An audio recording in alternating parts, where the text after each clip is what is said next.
Okay guys, here we are today at the open day for Fife Heritage Railway. This is the history of the railways in Fife at this location, Burnmill Estate, at the back of Burnmill Estate in Leven. So if you know Leven at all, the roundabout where the car wash is, where Sainsbury's is and where B&M shop is as well, that's where they are today. You come off of there and there's a clearly signed on the National Trust signs to get to this location. It is a wonderful place, and I tell you what, it's a wee hidden gem. I'm going to show you around us. Please take time to share this and share it with community pages as well all across Fife, because people need to know about this place. This is amazing. We've got the heritage of our railways here. Here's some of the things that are in the park today. There's one of the old bridges, you know, it used to cross over. And then you've got other things. You've got all the old carriages there. You've got some of the other wagons. You've got even, you've got the wagon wheels that have actually been changed into a sitting bench. You've got some of the other wagons here as well. You've got toilets here as well if you come down here for an open day. You've got, you know, all these different locations. You've got a tea room here as well. You've got the ticket office here as well. There's the guys at the ticket office. Hi guys, how are you? Great stuff. And then you've got Jim. We're going to speak to Jim. Jim's going to tell us all about the railway, the future plans, and the heritage railway itself. You know, Jim, tell me all about this place. You know, why did you get involved in this in the first place? That's a very good question. I wish I could answer that one easily, but it's not. Yep. I suppose as a kid, my dad had a model railway, started from there, so small scale. Yeah. When my kids came along, built a model railway for them, and then at that point the Kingdom of Fife Railway Preservation Society were looking to enrol new members. Yeah. So my oldest son and myself joined up, and we got involved in there. He's now since moved on. He's in that kind of transition period between kid and fully grown adult. Yeah. Now this is a labour of love, isn't it? Really? Oh, definitely. And it's a real passion, because I could see, passion. I mean, this is the first time I've been down here, and I'm completely amazed how almost addictive this is, in terms of what it is, where it is, because you kind of just put it to the back of your mind, but then it all comes back about the old trains and the steam engines and everything like that. So what have we got here today, and what is the plans for the future? Right, what we've owned here, we own the old Kirtland Marshalling Yard, which was a coal yard that's about 21 acres in size. We bought it from British Rail Property Board back in the late 90s. Yeah. We own everything that's on site here. Everything you see on site, we've put here. It was an empty site in 2003 when we first moved on onto it. So that's almost 20 years. Yeah. That you've been here, and there's a huge difference since then. It's a slow build, but now with the coming of Network Rail and the rail link to Leven, it's our opportunity to grow. If we don't do it now, we never will.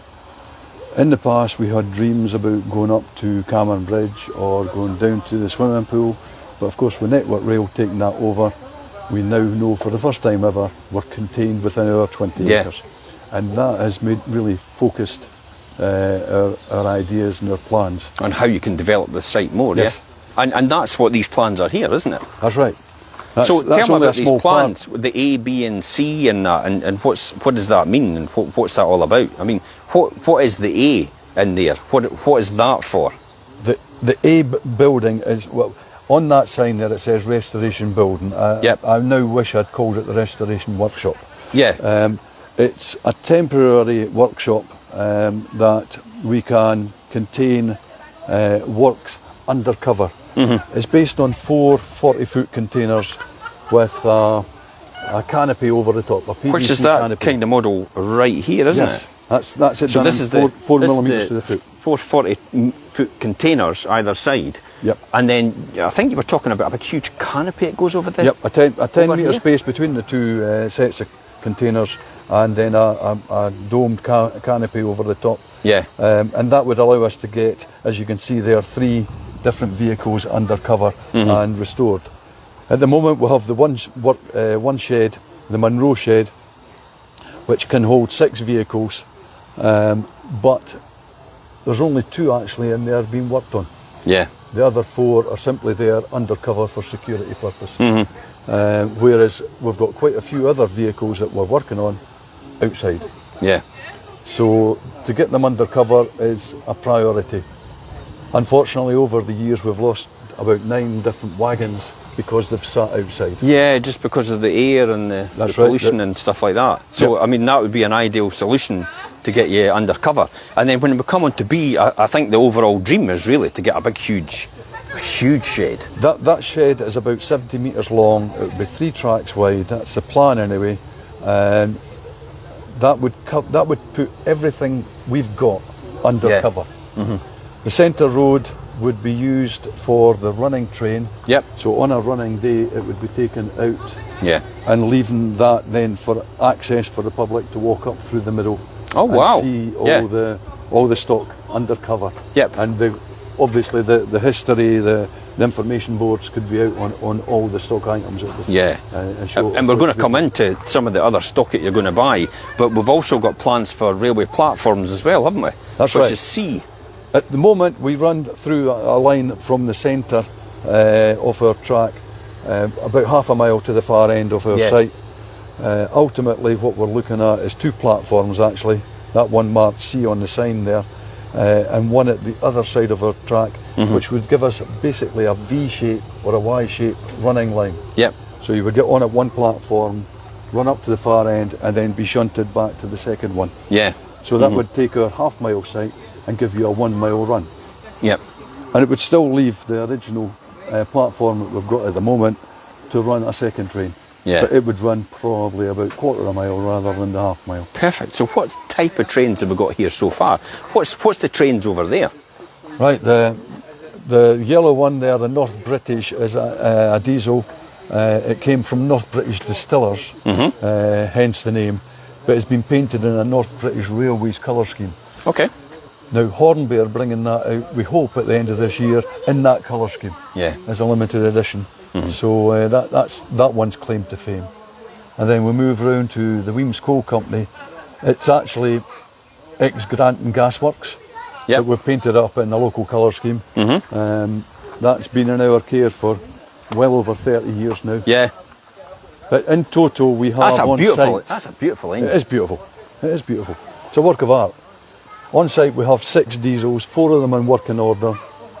3 steam engines, and that one's the only one that's in working order at the moment. Yeah. But it will need retubed in December. Yeah. So the tank will have to come off, the boiler will have to get all the tubes taken out, and a whole new set of tubes put in its place. But that should give it a 10-year certificate to run again. What does it cost for retubing? The last number I heard mentioned was about 15,000. Wow. But that's getting a company to come in and do it. They would do it in a matter of weeks. Okay. Whereas we could do it cheaper ourselves, but it would take much longer. Yeah. And could be out of service for many months. So the other one, carriages, is it carriages you call them? This one here, do you want to go, we'll go up to the platform and have a look at that one? Yeah, sure. So the other one we've got sitting here, the wagon. The wagon, yes. Yeah, that's the word, wagon I'm looking for. That's actually, if you look at the nameplate on the side, Scottish Grain Distillers Windigates. Yeah. So that was donated by Diageo many years ago. That's what you say, that's Cameron Brig, is it not? Yes. So that was one of the ones that run at Cameron Bridge. So, hopefully we'll get that one restored back into DCL. I think was on the side of them when we first got them. So we've had that for 30 years as well. And then you've got this engine over here. What's with that then? Is that just one that you've acquired, or a work in progress? We actually had to buy that one along with its sister to the left of it as well. They're ex-Methyl Power Station. Oh right, okay, yeah. But they cost us £1. Right. Seemingly money had to change hands for, I think, for VAT reasons. We did try and get the one further away there working many years ago. It did fire up. It's a diesel electric, so diesel generates electricity and runs electric motors. Although the diesel worked, the electric didn't. So we taking this parts from that one, put into the other one, known as the Garvey Flyer, and it's now in working order and has been running today on demonstration purposes. So Okay. it's in the purpose of getting taken back to bare metal. So that one's actually been running? Yeah, that was running Wow. today, earlier on today. Because the way to say, when you look at it now, you think, oh, no chance. It's extremely easy to run as well, because it's diesel electric, it's go or stop. Yeah. So similar to the diesel that's coming in just now, it's XRAF lookers. Yep. And it's a diesel hydraulic, but again it's go or stop. Yeah. And this is the train you're using just now, isn't it? To go up and down the track? Yes. And tell me a bit more about this. I mean, you just briefly said it there now. So what is this? What is it? Is that 2 engines, one either side? No, what you see at this end is the brake van. It's a Shark brake van. So the guard on the Shark is actually in control of the train. Yeah. He's in contact with the driver, but he's the one that's doing all the braking. Mm-hmm. Simple reason is, you could probably see from here, because of the width of the Norwegian coach, the driver of the diesel at the far end cannot see past it. Yeah. So the guard's in charge of the train. Mm-hmm. The Norwegian coach was a brake van, dated from 1914. Yeah. But we converted it into a 30-seater coach. Mm-hmm. So from brake van to 30-seater coach was a 14-month ordeal. No, it was great. It was really well worth doing. Oh, you've got that blue one over there. The blue one across there Yeah. is extra side dockyard. Wow. So again, just an 040 shunter. Yeah. But that's a diesel mechanical, so there's gears, levers, and all kinds of ways of working that one. It's a lot more complicated to Yeah. drive. Mm-hmm. Our most experienced driver on that is only 21 years old. Yeah.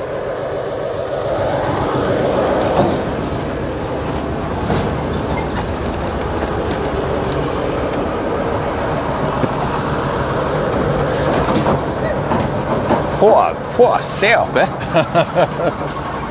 But the coach is dedicated to Dr. Carr's son. Yep. And Dr. Carr is the driver of the diesel engine. Mm-hmm. That's the person that's driving just now. Yes. Wonderful. So what type of, I mean, is it a particular diesel engine that runs like this? Or is it just any diesel engine? I think the diesel engine in that one is a MAN. I'm not 100% sure, but I think it's a MAN diesel. Okay. And this is North British? It's made by a North British company, yeah. Yep.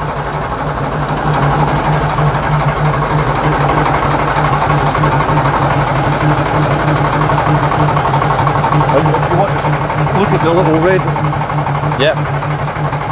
that was made from scratch on site by a 20-year-old. Wow. So, and during COVID, he used his forklift to put it onto a trailer and took it home, so he could worked on it at home. And then when he went back to work, he didn't want to leave it on the trailer at home, so he drove to his work with that on the back of his van.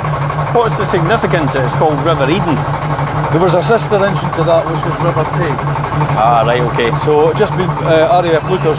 I believe the River Tay was the trade-off to get the engines from the power station because of the costs involved. Is that right? I believe that's the case. Yeah. That's about the time when I first got involved in this. Yeah. And when does this run to and from? And when do you have your open days? Is it particular times of year, particular dates? This is our first running day of the year, so it's the last Sunday of the month from April through to October. Yeah. Now the reason for that is that we adopted the Leaving Car Rally, which traditionally was the last Sunday of June. Yeah. So we thought we'll keep it nice and simple, last Sunday of the month. Okay, we're going to take a quick walk through here. Yeah, sure. Yeah.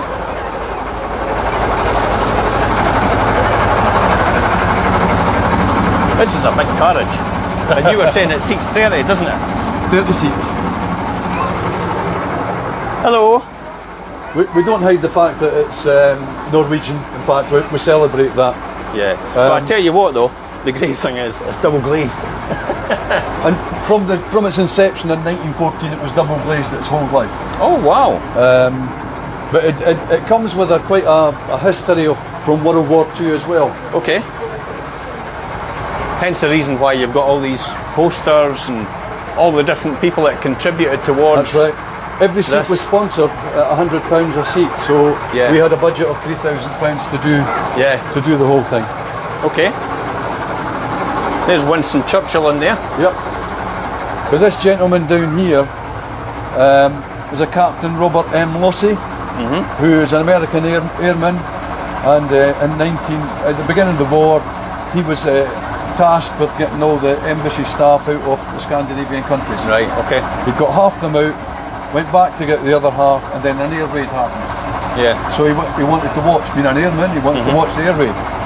So he was either standing on this wagon or beside it when the bomb went off. And poor Mr. Lossey, Captain Lossey, is recorded as the first American serviceman killed in World War II. Oh dear. So, and to this day, trainee pilots, the best trainee pilot gets the Captain Robert M. Lossey Trophy. All right, and this is there's a connection with the carriage because the carriage was here as well. Absolutely fantastic, and people can come out on this, can't they? Yes. And they just get a ticket at the box office. That's right. The box itself. And £6 for an adult, £3 for a kid. Under fives are free. Under fives free. All the different things, and then you had the typical. That's the. What is this then? That is actually a real Norwegian lamp. So every train on the end of the train should carry a lamp, so that if ever a train passes a signal box without the lamp on the back, they know it's broken. They've lost something. Ah, right. So okay. it's just a simple. That makes sense. Yep. Simple thing. And pop back out onto the platform itself. Other people going on. And there's businesses that could sponsor you as well. Yes. They get a chance. Obviously, Grey Fabrication Limited sponsored you. Shepherd and Millard sponsored you. That's right. There is other opportunities for sponsorship, isn't there? Yes. And here, and then your advert There's two different types of advert. We have the hard composite adverts. Yep. Or the vinyl ones. So. That's a great thing. And can we talk about the fundraiser then? So you're doing a fundraiser. Yes. And what's the fundraiser for? Is it this one here? This is exactly the one that we're looking at. And I've got the link in the post here to that fundraiser. And it's that number as well by sheer coincidence. Yep. So this was advertised for sale down in Toddington. And we have agreed the purchase of it. Yep. So it's hopefully going to be here by the end of May. Yeah, okay. But to top up our bank account, because it's taking a big chunk out of our bank account. How much did that cost you to acquire this? The coach is £10,000, but the transportation is £3,600. Yep. And what will it allow you to do? Well, you've been through the Norwegian coach there. It seats 30 people. This DMU coach will still pull it with a steam engine. It will just be it won't run on its diesel engines. Yep. It will just be pulled with a steam, and it offers 75 seats. Wow. So 2.5 times the capacity. Okay. And you're kind of restricted to the number of hours in the day and the number of times you can go back and forward. So the more people on the train, the better. On a good day, we could run 10 trains. So at the moment, that's 300 people. Okay. With this, we've got the potential to take that up to 750. Good. And where are you in terms of fundraising right now? At the moment, the Just Giving page, has raised just over £1,200. So just about £1,200 right now, yeah? Yep. But we've already had money from the adverts that were sold already, and other money raising projects. So the money that due took back to the bank account to cover the cost of this is under 7,000 now. Okay, good. So we're well on the way to making this pay for itself. All right, so what I'll say to you is for the next £1,000 that's raised, I will match that with another £1,000.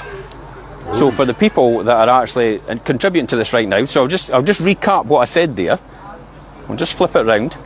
So what I'm saying is, on this link is the post to this charity fundraising. This is a charity at the end of the day.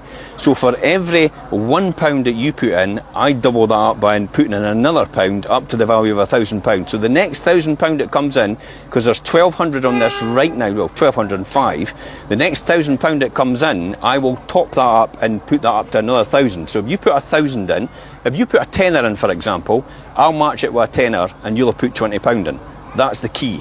So up to £1,000 worth. So if you get a chance, please contribute towards this. This is Fife Heritage Railway. Remember, it's Fife Heritage Railway. It is based in Leven because it's a good site for the area, and it's the fact that there's a lot of investment now going into the new rail link, 77 million going in for that. But it's important that we keep our Fife Heritage Railway all intact. You've just seen these engines. They're absolutely beautiful. Let's keep it like that, and let's get more facilities here as well and help as much as possible. Have you got any final words to say yourself, Jim? Other than thank you, but I just want to make one point clear. Yep. And that is that everybody on site are volunteers.